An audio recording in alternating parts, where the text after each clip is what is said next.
Hi, my name's Rich Harrington. I'm the publisher of photofocus.com, and today we're taking a boot camp look at Aurora HDR 2019. We're going to give you a quick start on how to get the most out of this application using 3 different types of images. Aurora HDR can be used as a standalone image editor, as a plugin, or as an extension. So you can use it with tools like Photos for Mac, Aperture, Lightroom, and Photoshop. But let's use it as a standalone today. I'm going to start by choosing Open Image. And in this case, let's select an image here that is a long exposure. In this case, I was visiting the beach in Nantucket, and I let the camera take a slow exposure of the water and the sky.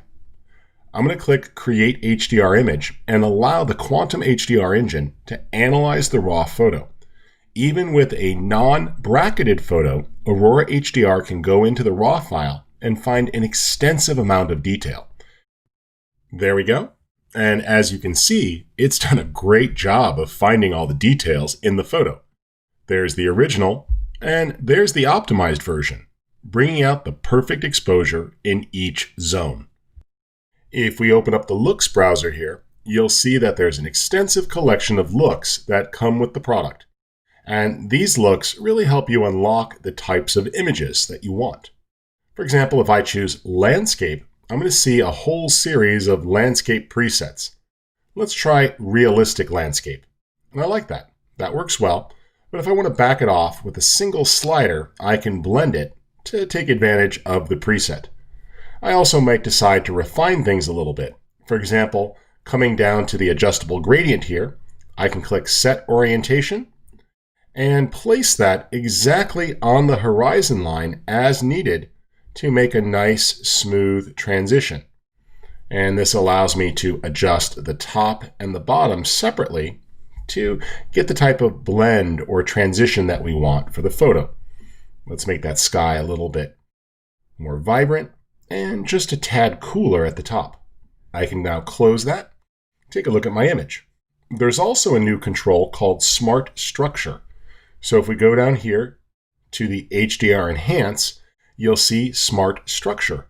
And this does a great job of allowing you to bring out detail and depth in the image without having to worry about adding noise or clipping things. So now, with no extra artifacts, I'm able to just really bring out the clouds there in the sky. If we look at the before and after, it's really quite impressive how much detail can come out. And if needed, we can take advantage of tools like HSL to quickly target specific areas. For example, pulling up or down the saturation of the orange. Maybe I want to make the blue in the sky just a little more pronounced. Or perhaps shift the color of aqua and blue just to get the right balance there in the sky for the correct shade here. And you see, these are very powerful, easy to use adjustments so you can dial in the exact look that you want for your image. All right, I like that. Let's try another example. I'm going to click Open here and just open another single image. In this case, it is an environmental portrait from my friend Robert Vanelli. And a lot of folks don't think of HDR for use in portraiture. But in this case, even though it's a single exposure, the Quantum HDR engine can go in and truly unlock a lot of depth and detail. And this will do a great job of bringing things out. Now, out of the gate, as you look at this, it might look a little too detailed. And that's because HDR is often fine-tuned for things like architecture and landscapes. But Aurora HDR is so flexible that we can preserve the details that we want here in the image and still keep a natural-looking portrait. Let's take a look here under HDR Enhance, and by using microstructure, I can actually go to a smaller amount here.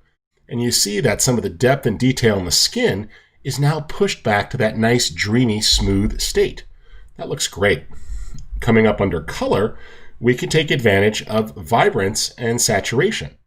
So keep nice, rich, vibrant skin tones, but tone down the rest of the image a little bit and put a little color contrast in for some depth and detail.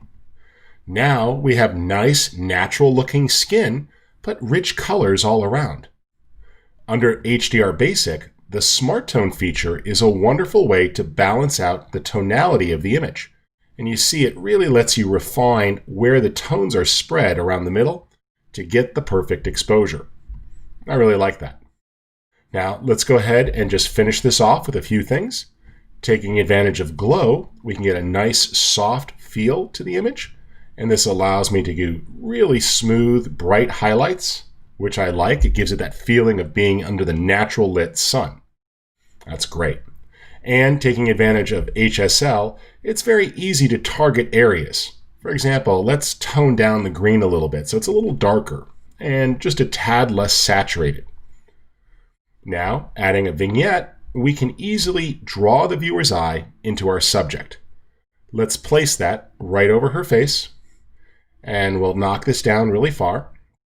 And using the roundness slider here, we can adjust the shape and the feather, and then back that off so it's a little more subtle. Now, as you can see, that gentle vignette just pulls you right into the subject, which works incredibly well. Now, one of the things that I really like about Aurora is that it does support layers. So if you decide you'd like to, you can add a new image or a texture layer or an adjustment layer. For example, let's add a radial mask here and draw right over our subject's face. We'll place that there, and using the mask controls, I can easily see where we're going to adjust the image. And this makes it simple to refine. There we go. So I've decided to mask out the area of her face, and I'll click Done. Now, if we take a look at some of these other controls, it's very easy to see that we can further refine the area around our subject. So let's pull the smart tone down just a little bit and the contrast up for the field. And using our HDR enhance, I'm going to put a little bit of smart structure and clarity there into the surrounding fauna. And that just really brings it out while completely leaving her facial features alone, so that we're only enhancing the area that surrounds her. Now, if you need to, you'll find complete cropping controls, and you can deliver any aspect ratio that you need to for your image, and common sizes like Facebook or Facebook cover. And right under our export menu, you'll see the ability to export or send to other applications, and complete control with the ability to write lots of professional formats like TIFF and Photoshop, including support for 16-bit files and professional color spaces like Adobe RGB and ProPhoto RGB. All right, if we take a look at the before and after, you see that just an incredible amount of detail has been brought out, and I love that her eyes that were sunken in the shadows are now cleanly lifted, and the surrounding area of the portrait really frames it quite nicely. All right, let's move on to our traditional example of a bracketed HDR photo, one where you use multiple shots. From the Open dialog, just select Multiple Exposures. This will read in all of the photos into your system. In this case, you see our base exposure and a little bit more lifted up. Now, if you shot from handheld, you might choose auto alignment. I was on a tripod though, so I'm not too worried. You'll also find the ability to remove color, noise, and the ability to remove ghost if you had things that might be moving in the photo. In this case, we didn't, but a blowing tree branch or moving waves. I'll click Create HDR to merge the 5 exposures into one. The Quantum HDR engine is going to look at the best part of each image, find those details, and then use artificial intelligence to optimize them and intelligently mask and blend them together into a new image that's a fantastic starting point. There we go.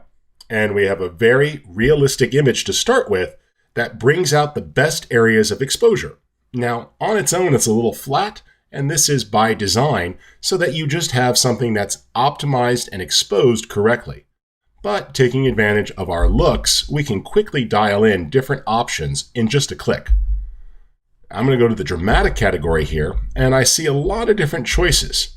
Clicking on each will apply the new look very quickly, and you see that it allows you to stylize the image, bringing out the amount of detail and depth that you want.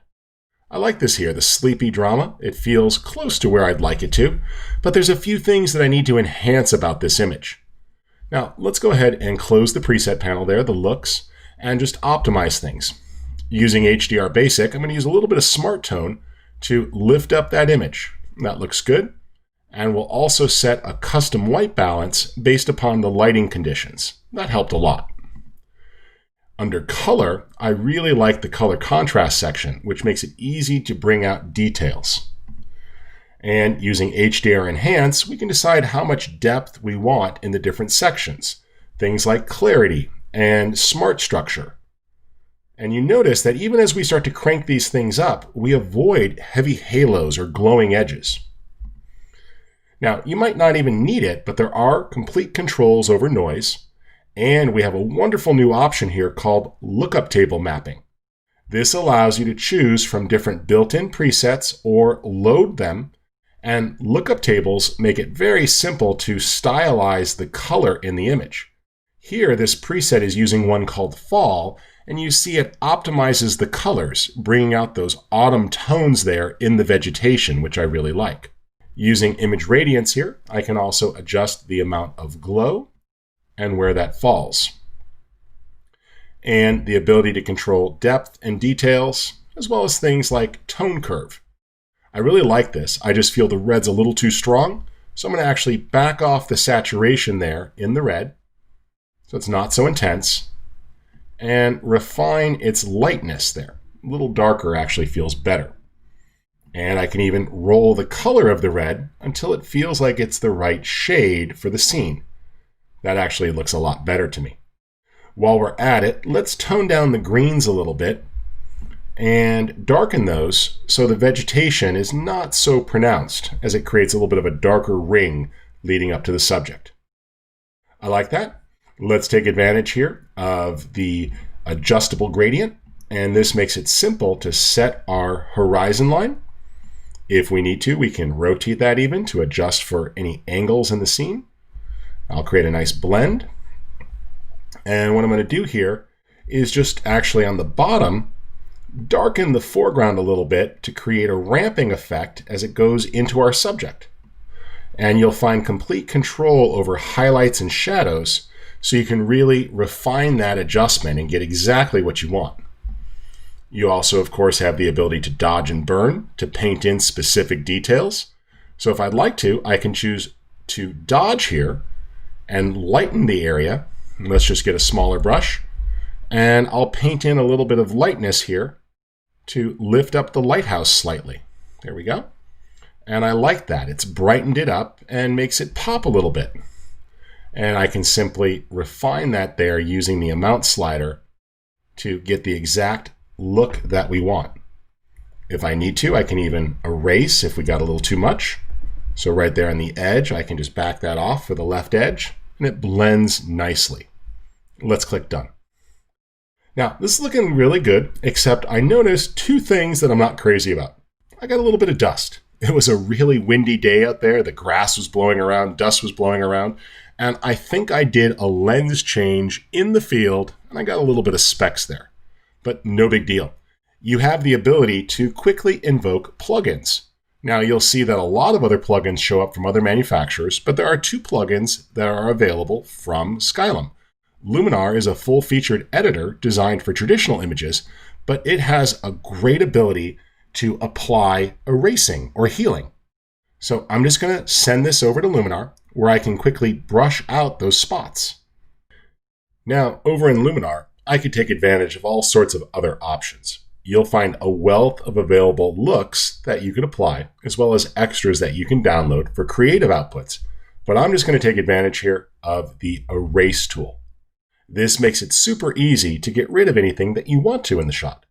For example, let's just brush over this little zone here and here. That looks good. And I see a little bit of rocks down here that I find just distracting at the edges. That looks great. And good.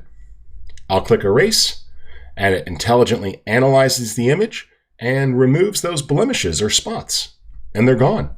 Now it's simple. I'll just click Done, and it stores those changes. And when we click Apply, the image is automatically returned back to Aurora. So if you've got any of the Skylum tools installed, they work great together. There it is. You see the blemishes are gone. Now, additionally, if you need to, you can take advantage of other plugins, including Photo Lemur for automatic image enhancement, and perhaps tools from other manufacturers that work under the plugins menu. You'll find a list of supported plugins over on the Skylum website. All right, I really like how this has been finished up, and I'm going to choose to save this file. What's great is when you save the image, it actually captures everything, including the editing history, making a cross-platform file, and it will store all of the original resources inside. This means that if you ever need to redevelop, the raw files, the DNGs, the TIFFs, the JPEGs, whatever you use to make the HDR image are automatically backed up with the project file. And as you learned before, you have the ability to export a wide range of formats by just choosing Export to Image, and you can resize, sharpen, and select the exact output that you need. All right, I hope you enjoyed this bootcamp look at Aurora HDR. I invite you to head on over to photofocus.com. You'll find reviews and additional tutorials to help you out. And for those of you that purchase the pre-order or the software through our website, you'll find a collection of bonus items. This will include an additional longer video, some looks that you can apply, some additional LUTs that you could apply for creative color grading, and some high-resolution textures that you can overlay on your photo. So be sure to pick that up. Just visit photofocus.com to get that bonus pack and take advantage of some of our wealth of educational articles. My name's Rich Harrington. Thanks for joining me.